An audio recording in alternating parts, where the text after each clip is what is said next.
Mari compuweni, comemen, peumanyele, comelec aiman, puche, incheta ayuklen fachante. ¿Cómo están, amigos? Bienvenidos a un nuevo Troy, ¿cierto? Nueva parte, una nueva lección, un nuevo capítulo de Kimelfe Wenchumanque. Y el día de hoy tengo este Pichinengo Math, este pequeño video en el cual les quiero enseñar algo muy específico. Les quiero enseñar hoy día una partícula o una palabra agentivizadora, ¿ya?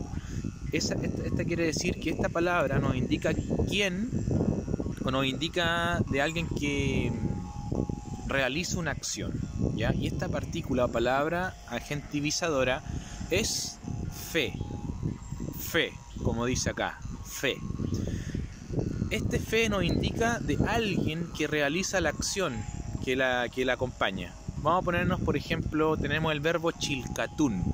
Chilcatún, eso es estudiar, ¿ya? Más o menos, estudiar. Sacamos la N, como siempre sacar la N es lo primero. Y bueno, formamos chilcatufe. Chilcatufe es aquel que realiza la acción de estudiar, o sea, un estudiante, ¿ya? Tenemos zungun, hablar. Zungufe es un hablante. Yo puedo decir Mlei ta quiñeque mapu zungufe. Hay algunos hablantes de mapu zungun, mapu zungufe. Felei. Tenemos el verbo el cantún. El cantún, eso es cantar. Por ende, el cantufe es un cantante. El cantufe, ¿ya? Entonces, al verbo, ¿cierto? Se saca la conjugación, se le coloca el agentivizador fe y es aquel que realiza la acción.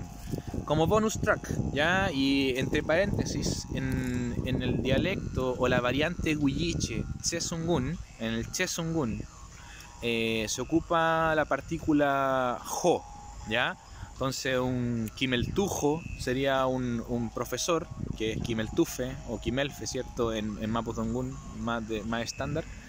¿Qué más? Un zungujo sería un hablante, y así, fotum en mapudungun sería jotum en chesungun. Huelucazungun en Itatofa, es otra cosa, ¿ya? Donde tenemos la partícula fe, ¿ya? Que es aquel que realiza la acción con puché.